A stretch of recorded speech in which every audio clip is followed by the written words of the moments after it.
Hello and welcome to week 17 of Jets Final Drive. I'm your host, Jeane Coakley. Like always, I am joined by SNY NFL insider Connor Hughes. And today we got the friend of the show, Zack Rosenblatt, back from the Athletic. Guys, week 17, like the finish line. We're almost there. Almost there.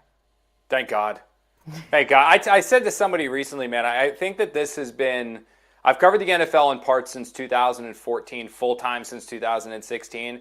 This has been, I think, the most trying year of my career because basically for both of the teams that I cover, the Jets and the Giants, it's been a storyline-less year since like Halloween, maybe a little bit after Halloween, where the Giants were eliminated. You knew the Jets weren't getting there. The Jets fired Robert and Joe. The Giants obviously had absolutely nothing to play for, but also weren't trying to go winless. So it was almost like you're trying to manufacture stories every single week that aren't about the games. I mean, it's been a grind. Like, I think this is the first time that I'm genuinely ready for the offseason, where just something new to write about, something concrete to write about. I can't wait. Sure, there's going to be plenty to write about when it comes to the Jets this offseason. All right, before we get going, just a reminder, you can find the audio version of Jets Final Drive on Apple Podcasts, Spotify, or wherever you get your podcast. All right, well, Zach and I were in Buffalo watching the disaster yesterday. Connor, you got to be, we were at the Giants game watching a different pummeling, just different. Yeah. They dropped the bag of the number one pick. Yeah, that was something to watch. They can't even tank right. But yeah, go on. I'm sorry. Yeah, all right. No, it's all right. Well, the Jets got beat by the Bills 40-14. Their only points coming from Tyrod Taylor touchdowns, and that was I think 4 minutes left of the game in garbage time. So, Zach, we'll start with you. Are you surprised by the team's lack of effort against the Bills? Because the Bills really didn't have much to play for. I don't know if I would say I'm surprised. I mean, it's always jarring when you see a score like that and a game being that lopsided, especially because the Jets are overall they're fairly healthy. Like they have most of their key players in the lineup. But, this is a team that's been eliminated from the playoffs for a long time. They see the finish line. It's the end of the season. A lot of these guys are going to be free agents in the offseason. So am I shocked? No. But it was a pretty jarring effort that they put forward because it was pretty bad from the get-go. I mean, I know it was close kind of going into halftime, but it didn't really feel close. Yeah, it was. That the whole thing was just, it was weak. It was borderline pathetic, I think, overall, just as a team that would come out and perform that way. I mean, the image that is seared into my mind right now is the Jets with the giant boombox taking the field to what was a gangster's paradise. And Josh Allen, meanwhile, is sitting in the corridor just staring at this team with this, poop-eating grin. I'm trying to, not curse so we don't have to bleep this out when they rerun it. But, this poop-eating grin on his face, I know exactly what I'm about to do this team. And then they go up there and they jump in front 40-0. And this isn't like when they had to play with Tim Boyle or they were playing with Zack Wilson. That's Aaron Rodgers out there. They're not on their fourth and fifth string running back. That's Breece Hall. That's Garrett Wilson. That's Devontae Adams. That's Allen Lazard. That's Tyler Conklin. That's an offensive line that I know they have their issues at tackle, but you figured they would still be able to have some semblance of success. And then a defense that fought as long as they could, almost a hat tip to the Jets teams of yesteryear that we used to watch in the early Robert Saleh regime, before completely and totally crumbling because they got absolutely nothing from their offense.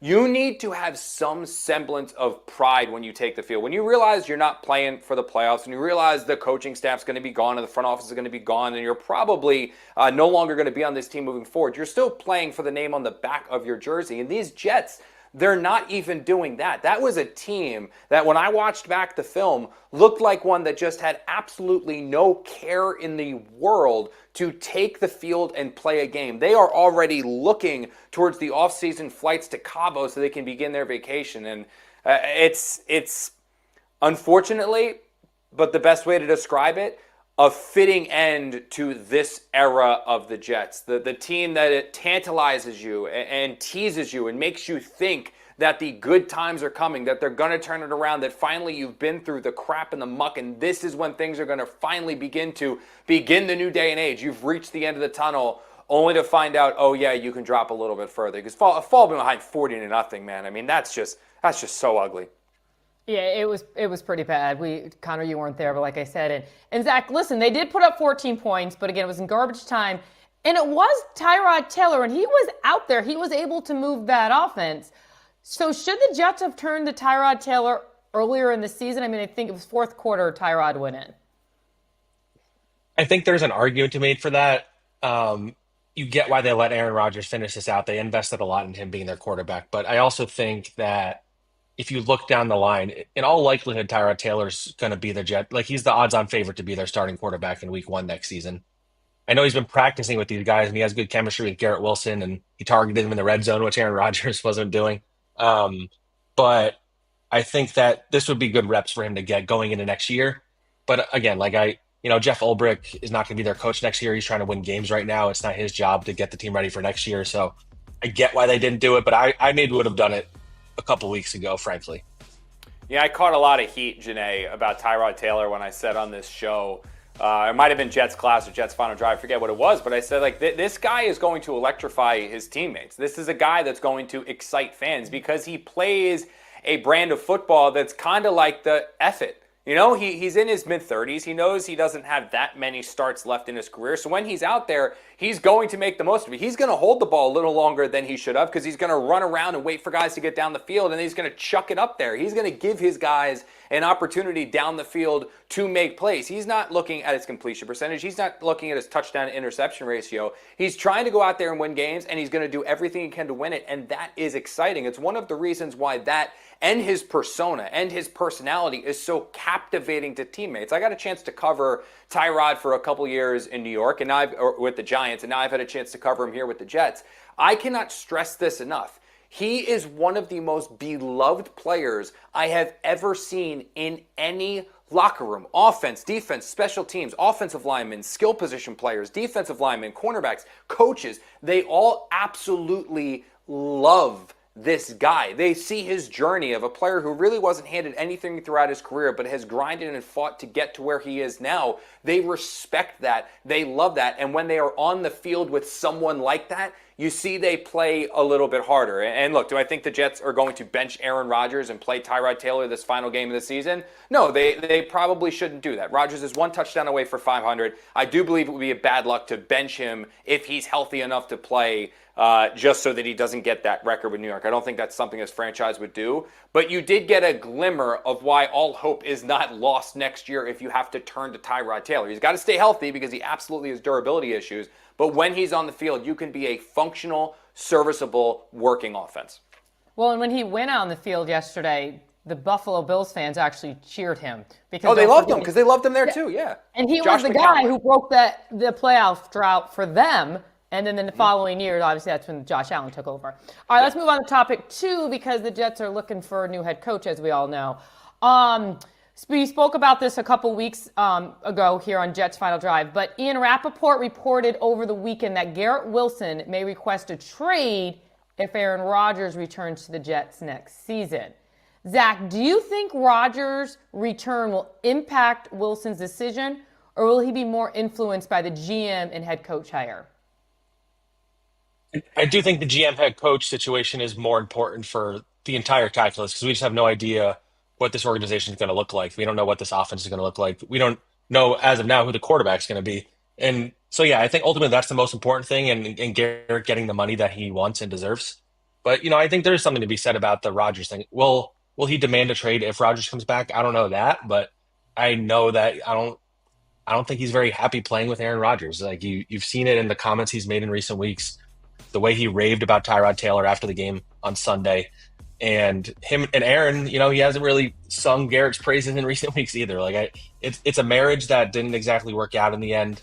And it's pretty clear to me that Aaron doesn't really want to be a Jet anymore, even if he says they're his number one choice. The things he said, the way he's talked about Jets ownership, things like that, it's pretty clear to me that he doesn't want to be the Jets quarterback. And Garrett sounds like somebody who is willing to be a Jet, and he wants to win. I think at the end of the day, he wants to win. I think the misconception with him is that he just wants more touches. He just wants, he wants to get targeted every play in the red zone. No, he thinks targeting him is what leads to victory, and they have not been winning games. And so he's been very frustrated. So I do think he's going to be a Jet next year, but I am very curious to see how the coach and GM plays into his mindset.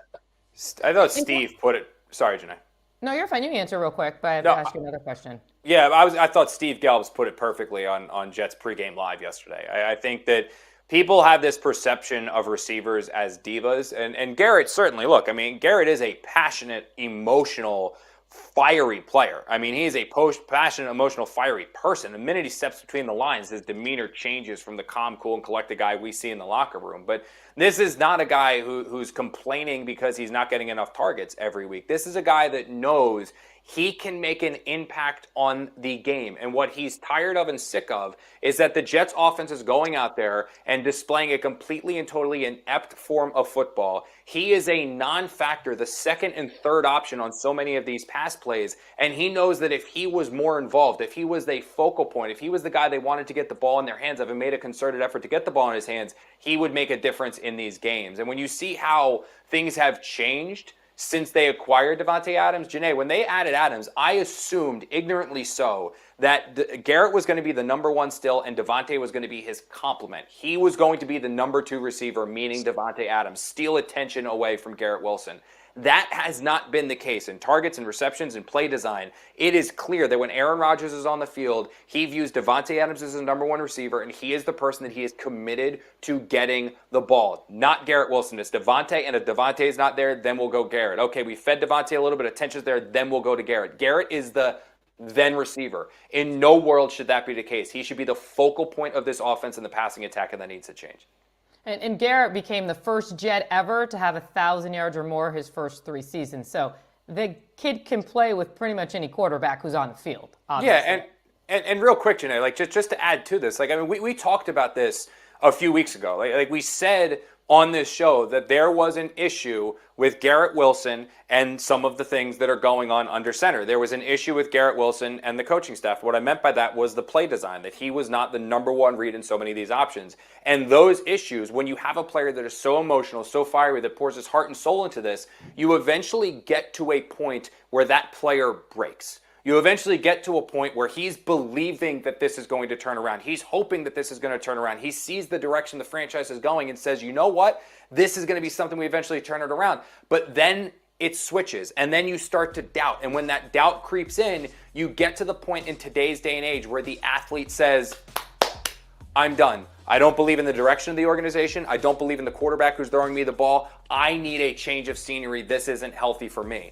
I believe we are getting to that point with Garrett Wilson, where he's getting to the point where this offseason he's going to wipe his hands and say, guys, I need a fresh start. Something needs to change. If you are the Jets organization, you need to do everything that you can to smooth this over with Garrett Wilson, because he is not the player you trade, and I don't care what kind of haul of picks you could get from a team like the Bears or anyone else. He is the player that you can build this around. He is the heart and soul, or the type of heart and soul of a player that you want at the centerpiece of your organization. Someone who doesn't care about money, who doesn't care about fame. All he wants to do is have success on the field. Those are guys you build around. Those are the guys that you'd thank everybody in the world, the football gods you managed to draft and get in your building, and you do not let them out. He's not a phony like Jamal Adams was. This guy is a genuine person. You build around him, you keep him, and if he's upset, if he doesn't believe in the direction of the organization right now, you do everything you can to make him believe again, because you don't want him walking out the door. You cannot have that happen. Zach, as you know, Connor's real quick is like 5 minutes, so we'll let you get the next question. Speaking of the head coaching search, as we talked earlier, reports are coming in that the Jets are interviewing former Panthers and Commanders coach Ron Rivera. Zach, what are your thoughts on Rivera as a potential head coach hire for the New York Jets?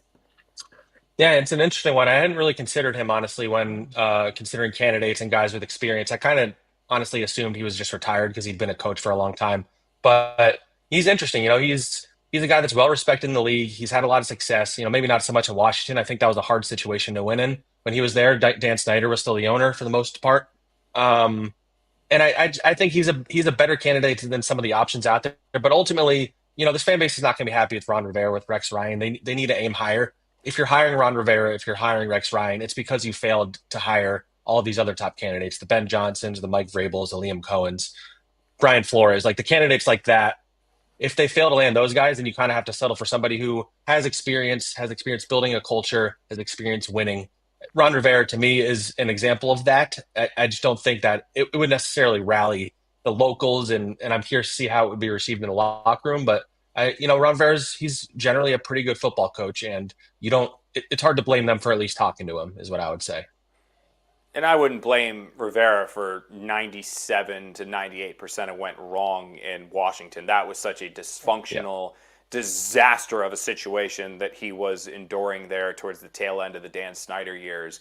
But I agree with Zach. This is not a hire that you want to. This is not going to ignite the fan base. This isn't going to make you believe in anyone. I don't think that Ron Rivera is a great head coach. I don't. What I do like the idea of, though, is getting Ron Rivera in this building in some sort of a role as a defensive coordinator, as an assistant head coach. I mean, he is somebody that is the epitome of culture. And Zach made a comment about potentially like the locker room.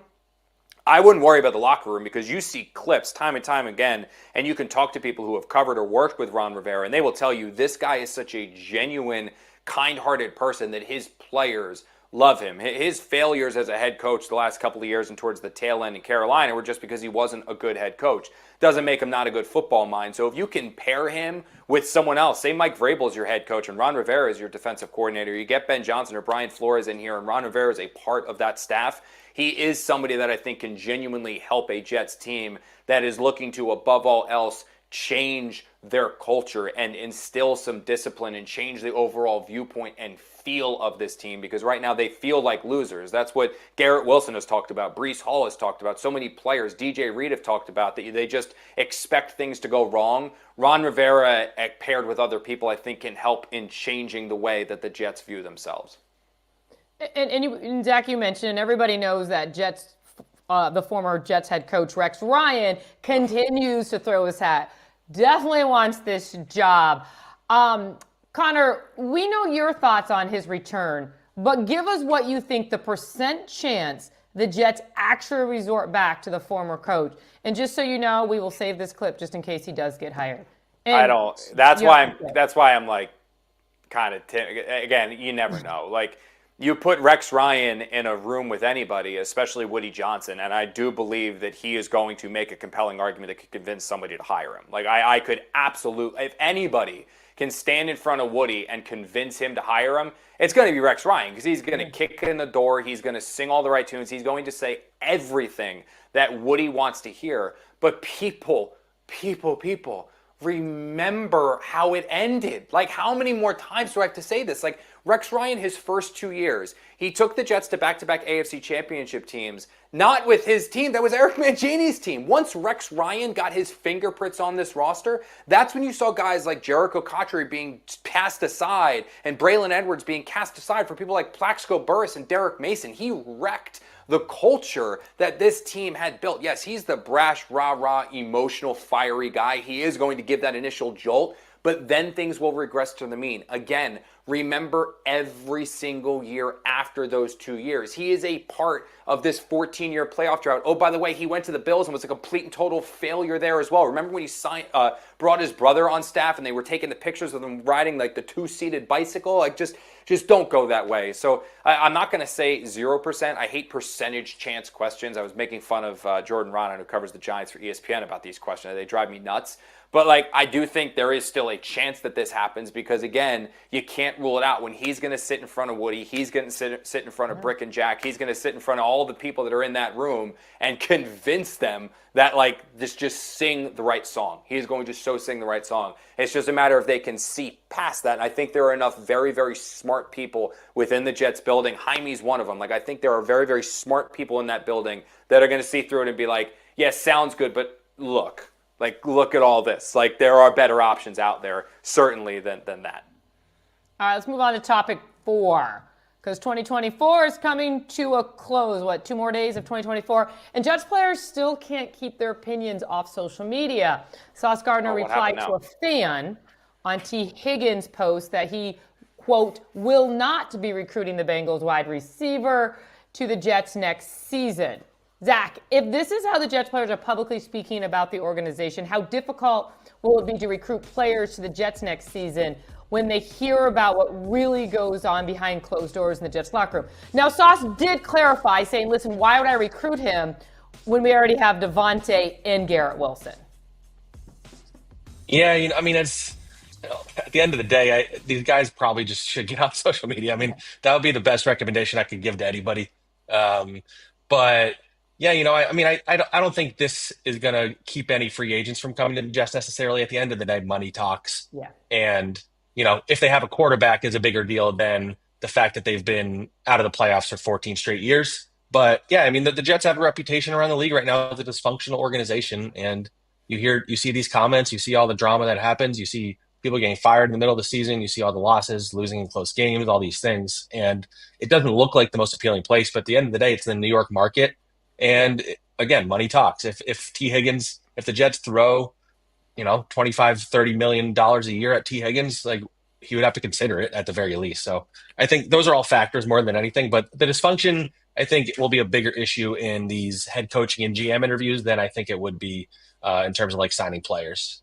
Yeah, I don't think players care as much as people think they are. If anything, they would steer the Jets, like agents would steer the Jets away from New York, not because it's the Jets, but the same reason you don't want a team to play for the Giants and it's taxes. Like send them to Florida and they'll make significantly more money than they would here. But as for like what players are saying behind closed doors, I mean, I think that one of the things that stood out as very, very jarring to me was, if you remember way back when Davante Adams gave that incredible speech that the Jets spent like 6 months talking about, or 6 weeks talking about, as like the main point that was going to turn their season around and all that stuff. Well, Davante Adams had been with the Jets less than a week, and then he stood in front of all of the players in the locker room after that loss to the Steelers and just trashed them for their culture and the way they went about their business, saying they need to change if they ever want to win games. Like just destroyed them and tore them all apart about the way that they're doing things. And I know Jeff Ulbrich talked very highly of it, and Aaron talked very highly of it, but Davante wasn't in the locker room to know all of that. Right? Like Davante Adams was not in or experiencing any of that to know what he was talking about, which means that somebody was telling him the things that were going wrong with the Jets. That's not just his buddies that played with him in Green Bay were telling him, come here, help us change this, it's all terrible. I imagine it's probably all over the place. The players are talking like this, talking like this, talking like this. That just goes to the deeper point of this issue with the Jets, which goes back to Ron Rivera. It's a culture change. The Jets don't have to worry about luring free agents here right now. I think they have a good enough nucleus where they should at least be an 8 or a 9 or maybe even a 10-win team next year, even without Aaron Rodgers. Like the players are there. The thing that they need to take care of is the culture and the environment and the feeling in that building. Don't worry about recruiting free agents this year and Sauce making those comments and what players are saying and T. Higgins and all that other crap. Fix things, fix the culture, fix the feeling, and then those guys will end up wanting to play here. All right, well, as we talked earlier about moving on to topic 5, as we talked earlier about it, Connor, you got to actually see a big win at MetLife Stadium yesterday. I mean, Zach and I haven't seen one of those in a while. All right, but however, the Giants beating the Colts mean they lost that number 1 overall pick. Now, listen, a win is good for morale in the locker room, but not losing that number 1 pick. Does this remind you of anything? 2020, the Jets, remember that?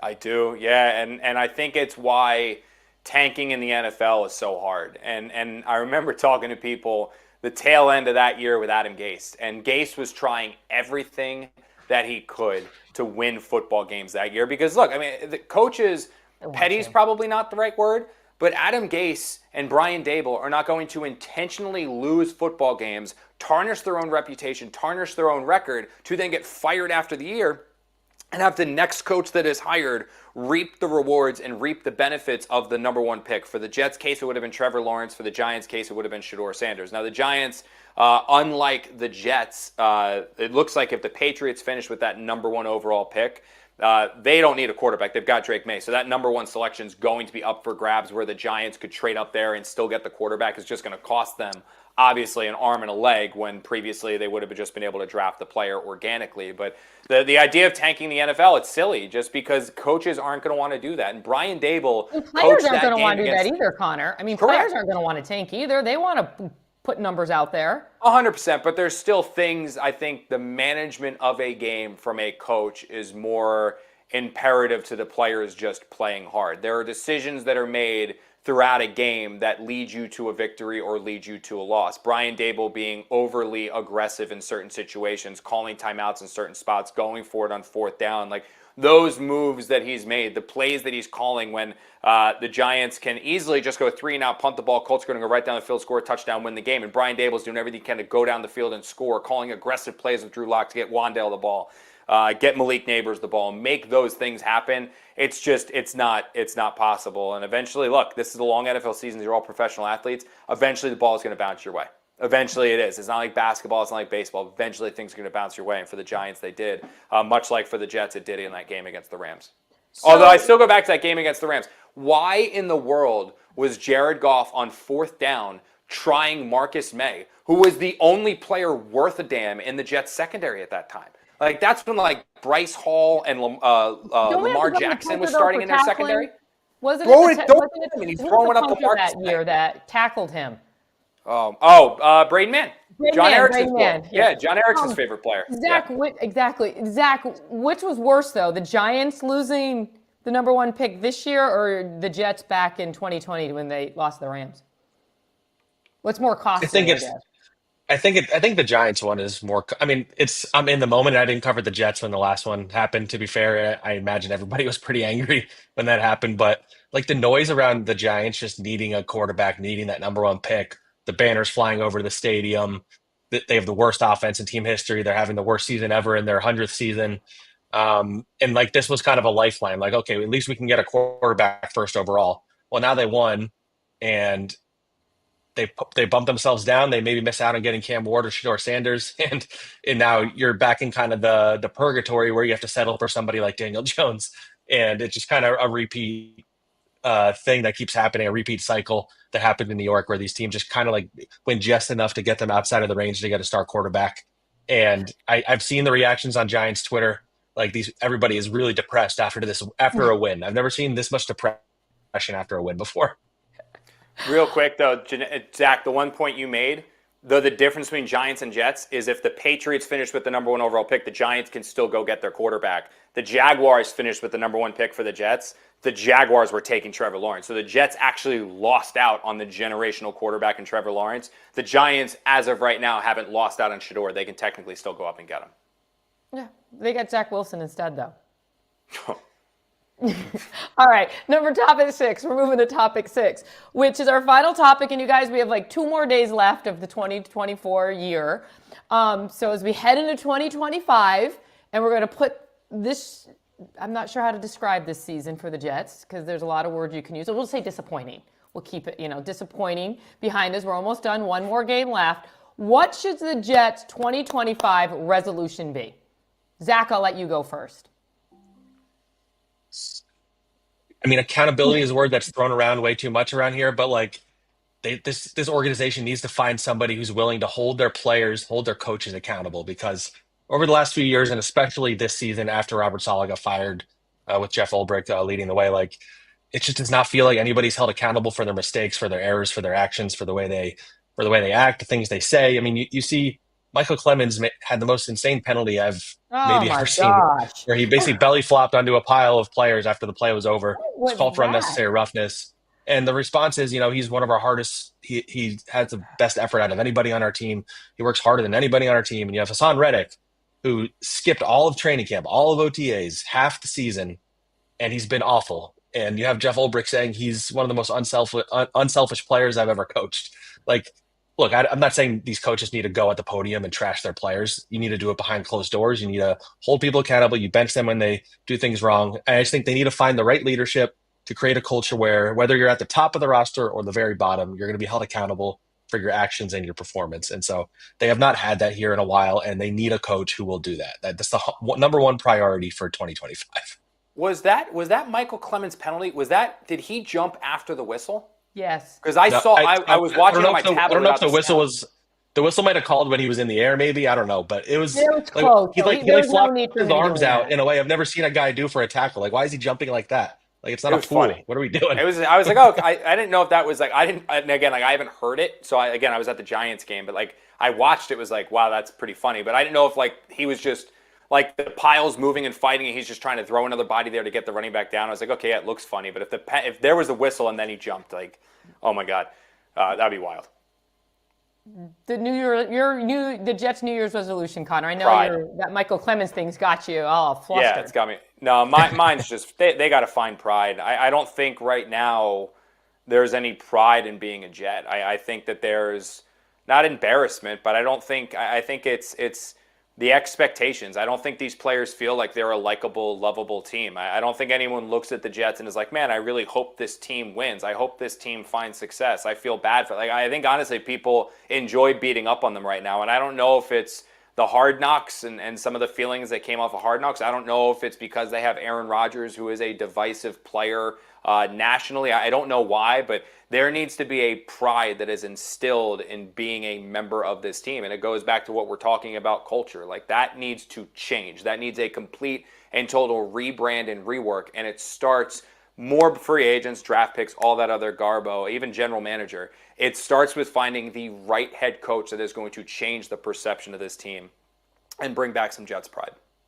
All right. Well, before we get out of here, Connor, you were not I know at what you're going to say. I know exactly. I'm sorry. I'm gonna turn this off and like walk away. No, you're not turning it off because I'm just telling you this right now. The hot chocolate bar was unbelievable. They had Tim Hortons, candy. They had peppermint, they had whipped cream, they had marshmallows, they had the candy bar. Zach, how good was the candy bar? It's Swedish fish. It's Swedish fish there. Thank you. So I don't know what Buffalo needs to do to move up on your gosh darn list. It better be moved up by next year. That's all I'm saying. Just better food. That's all I'm saying. I do need to give one person, Maddie Harris, who's on the Giants media relations staff. She's awesome at what she does. She got us cake pops for the Giants home game a week ago. So I need to give like that. We're talking about press box stuff. There was moving the Giants up, cake pop, but the the cake pops were incredible. Homemade cake pops that were put in this press box because of Maddie. I got to give her a huge shout out. It was incredible. She said she's actually going to make a call to the Jets to see if she can't get them over there for me too. I don't think that's going to happen. I do want to point out that Connor also missed out on eating at Bar Bill and getting the best wings that you can have. They are so good. And White Russians, because we know Buffalo's home of the White Russian. And Zach, you went there twice, correct? Twice. I went on Saturday and I went after the game. We do that though. That's our thing, man. I tried to get there, by the way. But you weren't there for it, you know? You weren't there for it. So. I tried to get the trip expense to Buffalo, and they were like, no. And honestly, after the way this game went, I think like if I filed another X amount expense report for eating wings to watch the Jets lose 40 to whatever it was, I think I'd probably be done traveling for the next 3 years. I know, but I feel like it's hazard pay at that point. At this point, yeah, I'm about there. I think I've seen. It's amazing that I cover what would it be 1/16 of the NFL or whatever it is, and I'm covering teams with the tied for the worst record and tied for second worst record in the NFL. So. Wild. What a time. At that point, maybe it's you. At this point, Connor, maybe it's you. Hey, Zach, appreciate you always jumping on. Thanks for being a friend of the show. I'm glad you made it to Buffalo and got some hot chocolate and some Swedish fish. Connor can sit his butt home with his little cake pops. All right, well, thank you all for joining us on this episode of Jets Final Drive. Once again, you can find the audio version of Jets Final Drive on Apple Podcasts, Spotify, wherever you get your podcast. For Connor Hughes, Zack Rosenblatt, I'm Jeane Coakley. We'll see you Monday for the season recap after the Jets wrap up their season against the Dolphins. Guys, we're almost there. We are almost there.